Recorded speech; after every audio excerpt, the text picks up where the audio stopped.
side, you see a lot of official photographs during the wartime, like a lot of these kind of photographs, very official, standing at attention. There were official photos of the crew and the boat, and so these very personal.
Violon de l'automne blesse mon cœur d'une langueur monotone.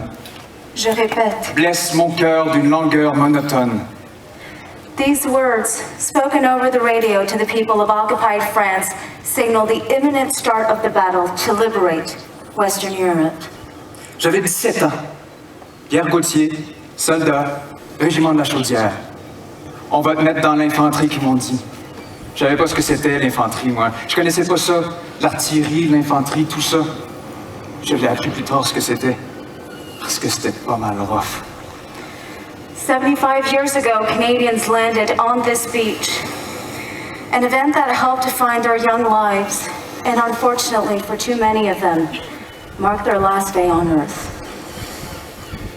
We started training for D-Day aboard ships. We would go out, board our ships, then get down in our landing crafts and hit the beaches. We did that for 4 years. We trained in Scotland, off the Isle of Wight, out of Portsmouth and Southampton. The whole 4.5 years, all for D-Day.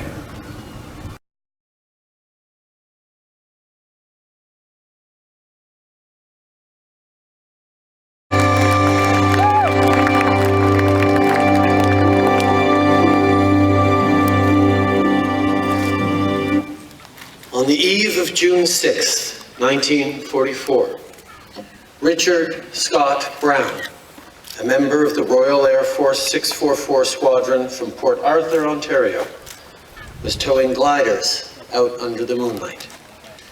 Just after midnight, he would seize bridges in enemy territory. Securing these access points proved to be critical to the success of Operation Neptune.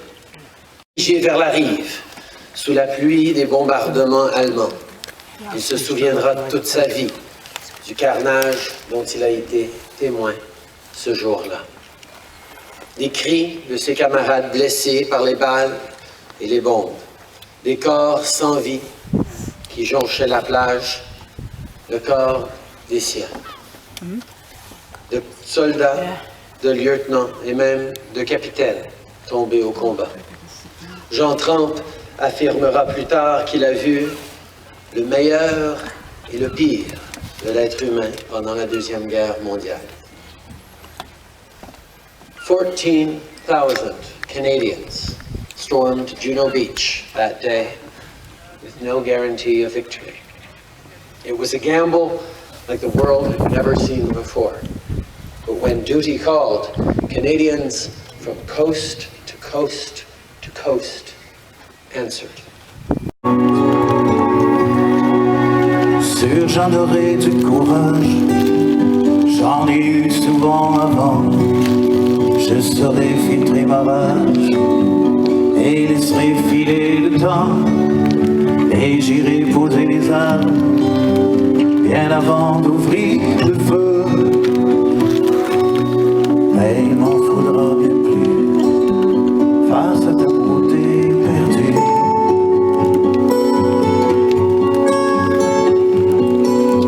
Je n'aurai jamais assez de larmes pour bien m'enlever les yeux. Je n'aurai jamais assez de larmes pour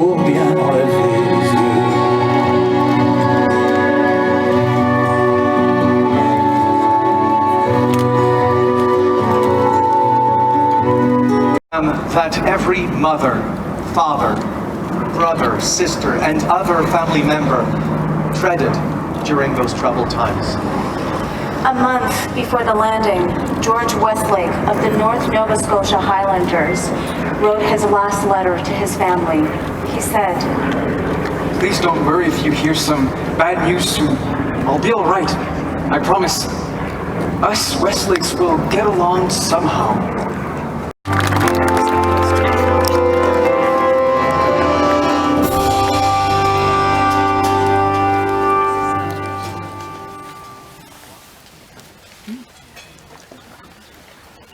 Monsieur le Premier ministre, Mesdames et Messieurs, tous étaient volontaires. Tous étaient volontaires et ce n'était pas le cas des autres contingents nationaux qui débarquèrent le 6 juin 1944. Mais les Canadiens l'étaient. Volontaires pour partir à l'autre bout du monde, pour défendre la liberté, l'état de droit, la démocratie, au péril de leur vie. Malgré le raid de Dieppe, et ses 900 morts, le 19 août 1942. Leur détermination n'avait pas faibli pendant les mois d'entraînement qui précédèrent le D-Day. Les vétérans s'attendaient au pire, mais ils racontent qu'ils voulaient y aller. Qu'ils étaient impatients. Ceux qui ont survécu décrivent un enfer qui dépasse leur imagination. Sous les ordres du général Keller, la 3e division canadienne débarque sur la plage de Juno Beach dans des conditions éprouvantes, à marée haute, ce qui la rend plus vulnérable aux obstacles disposés par Rommel. Malgré de lourdes pertes, ces héros ouvrent une première brèche vers la liberté. La France restera toujours redevable aux soldats canadiens qui ont participé au débarquement et à la bataille de Normandie. Elle sera toujours redevable aux hommes et aux femmes de la marine marchande du Canada, de la marine royale du Canada et de l'aviation royale du Canada. Ils se sont illustrés sur tous les théâtres d'opération et sur tous les continents. L'effort de guerre canadien a contribué à faire du Canada une grande nation et il a joué un rôle décisif pour la libération de la France et de l'Europe.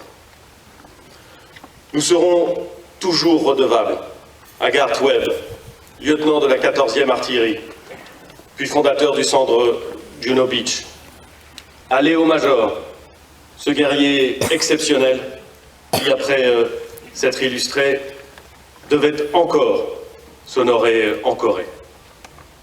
Nous serons toujours redevables à Gilbert Boulanger, ce lieutenant d'aviation qui donne aujourd'hui son nom à une école de Courseulles-sur-Mer, et à tous ceux que je ne pourrais pas nommer, mais dont certains sont présents ici, parmi nous, aujourd'hui. 75 ans après le jour J, Juno Beach n'est pas seulement le nom d'une des 5 plages du débarquement et d'un remarquable musée qui contribue au devoir de mémoire et de réflexion historique. C'est l'un des noms de notre amitié franco-canadienne qui s'est aussi forgée comme toute amitié dans les épreuves.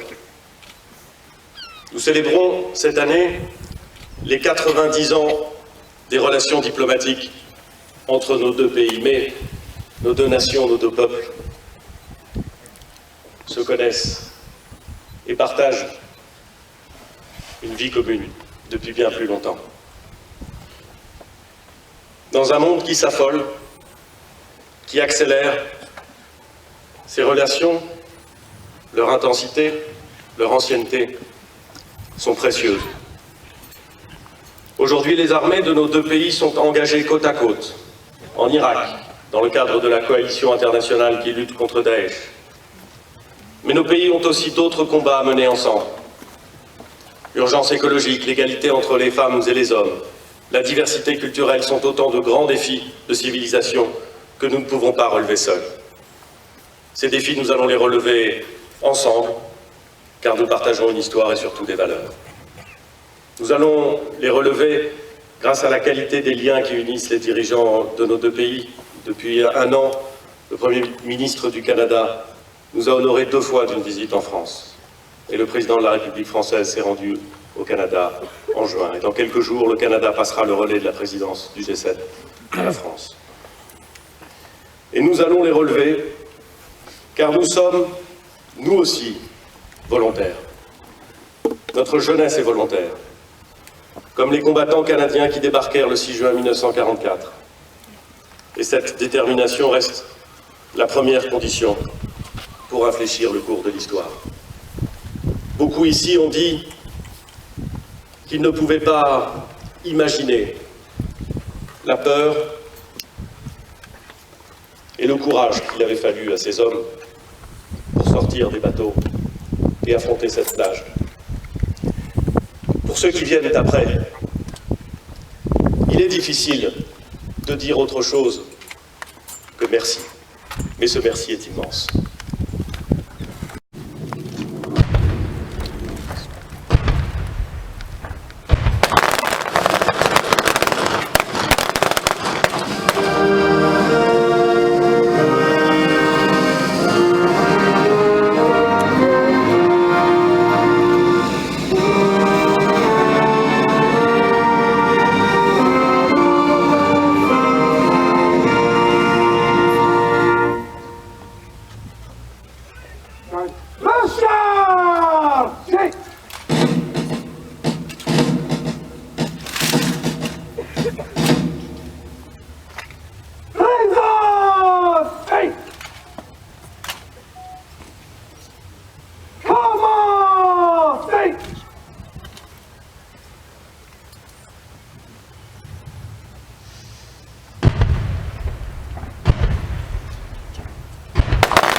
It's not high enough. And back there, nobody could see because it was a hill like this, and we were all the back this way. Yeah. I was on the hill and everybody was standing. Yeah, yeah.